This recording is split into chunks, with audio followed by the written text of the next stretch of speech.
आज भारत को जवाब चाहिए, कौन कौन है जो इस शख्स और इस गुनाह में शामिल है। आज बहुत सारे ऐसे क्वेश्चन हैं जो आज पूरी दुनिया जानना चाहती है, पूरा विश्व जानना चाहता है। बहुत सारे क्वेश्चन हैं जिसका जवाब मुझे आज इस वीडियो में चाहिए। और कौन है जो इस सारे सवालों का जवाब देगा? क्या भारत सरकार जवाब देगी, महाराष्ट्र सरकार जवाब देगी, या फिर बिहार सरकार जवाब देगी? कौन है ऐसा शख्स जो मेरे सारे, जो पूरे इंडिया से पूछे जाने वाले, विश्व से पूछे जाने वाले प्रश्नों का उत्तर देने के लिए आज पूरी दुनिया मांग कर रही है, लेकिन कोई भी खुल के सामने नहीं आ रहा है? क्यों महाराष्ट्र पुलिस सीबीआई की इंक्वायरी के लिए डिमांड नहीं कर रही? क्यों सीबीआई पुलिस के लिए इंक्वायरी के लिए वो मना कर रही है कि सीबीआई इंक्वायरी नहीं होना चाहिए? इसका जवाब कौन देगा? महाराष्ट्र सरकार या फिर भारत सरकार? कौन देना चाहेगा इस प्रश्न का उत्तर?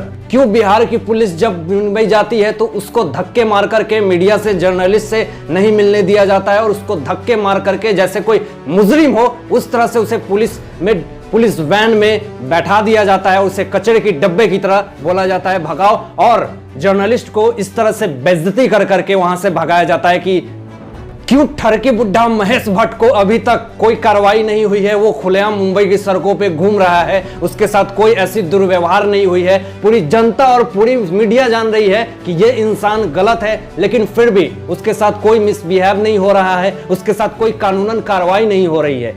मैं बता दूं कि ये 21वीं शताब्दी है, कोई इंसान आज चुप नहीं रहेगा। आज हर कोई जानना चाहेगा कि हमारे देश का कानून क्या है, हमारे सरकार का कानून क्या है। अगर आज इस चीज का जस्टिस नहीं हुआ तो आज पूरी दुनिया, पूरा विश्व कहेगा कि भारत सरकार जो है वो पूरी तरह से गेम ओवर। आखिर क्यों रिया चक्रवर्ती भागी भागी फिर रही है? वो बयान नहीं देना चाह रही है, चाहे वो जर्नलिस्ट को या फिर पटना पुलिस से मिलने को नहीं चाह रही है। क्यों? कौन शख्स है जो उसको बचाने की कोशिश कर रहा है? हमें इसका क्वेश्चन का आंसर चाहिए कि 45 दिन तक मुंबई पुलिस ने क्या करा और क्यों एफआईआर नहीं दर्ज की, और पटना पुलिस को अंतिम क्षण में एफआईआर पुलिस दर्ज करनी पड़ती है, और 45 दिन बाद जब पटना पुलिस मुंबई पहुंचती है तो उसके साथ एक जिप्सी भी नहीं दी जाती है और उसे ऑटो में बैठा करके पूरे मुंबई में इंक्वायरी करनी पड़ती है। क्यों? पटना पुलिस के ऊपर जान का खतरा भी बना हुआ है। क्यों मुंबई पुलिस सपोर्ट नहीं कर रही है और उसको एक जिप्सी भी नहीं दे रही है? ये सारे सवालों का जवाब मैं किससे पूछूं? आम जनता से, भारत सरकार से, महाराष्ट्र सरकार से? कौन है जो इस चीज का आंसर देगा हमको? जब हम जानते हैं कि अर्णव गोस्वामी ने जब इंटरव्यू लिया सिद्धार्थ पिठानी का तो वो अनकंफर्ट था, बहुत सारी चीजों को नहीं बता रहा है, बहुत सारी चीजों को बोल करके वो खुद साबित कर रहा है कि मैं झूठ बोल रहा हूं, तो क्यों मुंबई पुलिस उससे अभी तक जांच नहीं की? क्यों मुंबई पुलिस उसके ऊपर कोई कार्रवाई नहीं कर रही है? किसका दबाव है, किसका प्रेशर है? I don't know. के सिंह, सुशांत सिंह राजपूत के पिताजी ने वो साफ कह दिया है कि मैं संदीप सिंह को नहीं जानता हूं। तो फिर क्यों वो मौत के दिन 14 तारीख को वो आया और ये बोला, और खुद उसने सारी चीजों, सारी फॉर्मेलिटीज हैं, उसको साइन करके उसको डेड बॉडी को कूपर हॉस्पिटल भेजा? क्यों?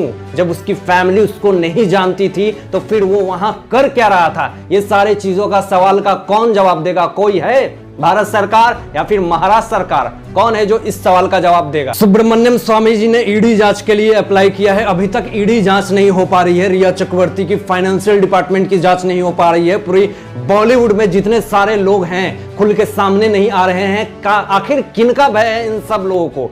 कौन है जो इनको भयभीत कर रहा है कि अगर इस मुद्दे पे सामने आकर के बोलूंगा तो मेरी जान खतरे में आ जाएगी? आखिर कौन है जो पूरे बॉलीवुड पे राज कर रहा है? ये सारी चीजों का खुलासा होना चाहिए। और हम आप 21वीं शताब्दी के युवा हैं तो हमें और आपको जागरूक होना चाहिए, क्योंकि हम चुनते हैं स्टार को, हम चुनते हैं हीरो को। तो हमारी रिस्पॉन्सिबिलिटी है कि जिसको अगर हम चुनते हैं तो वो एक अच्छा इंसान हो, ना कि गद्दार हो, जो हमारे देश में ही रह के हमारे देश को दीमक की तरह खोखला कर रहा हो, और हमारे जो बहन, भाई, बेटियां अगर जाती हैं वहां, उसके साथ इतनी दरिंदगी के साथ उतने सारे वाहियात कुकर्म किए जाते हैं।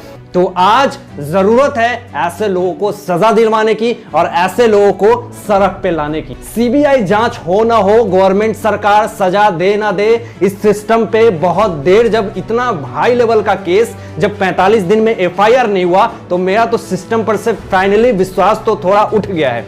अगर ये सरकार और लेट करती है, अगर सरकार, गवर्नमेंट अगर सजा नहीं देती है, तो ये आम जनता सजा देगी और आम जनता सोचेगी कि हमें क्या सजा किसको देना है। दोस्तों फाइनली आप लोग चाहोगे तभी सब कुछ होगा, अगर आप लोग नहीं चाहोगे तो कुछ नहीं होगा। दोस्तों जब तक सुशांत सिंह राजपूत को इंसाफ नहीं मिल जाता है, मैं आशीष राठौर भारत की आवाज बनकर आप लोगों के सामने, आप लोगों के समक्ष आकर के आप लोगों को जागरूक करता रहूंगा और सरकार से वो सारी सवाल पूछूंगा जो मुझे लगता है कि सरकार इतने दिन तक जब जान रही है कि ये गलत है, इसको सजा मिलनी चाहिए, फिर हमारे सिस्टम में इतना लेट क्यों होता है। मैं तब तक दबाव बनाऊंगा जब तक कि एसएसआर को इंसाफ नहीं मिल जाता है।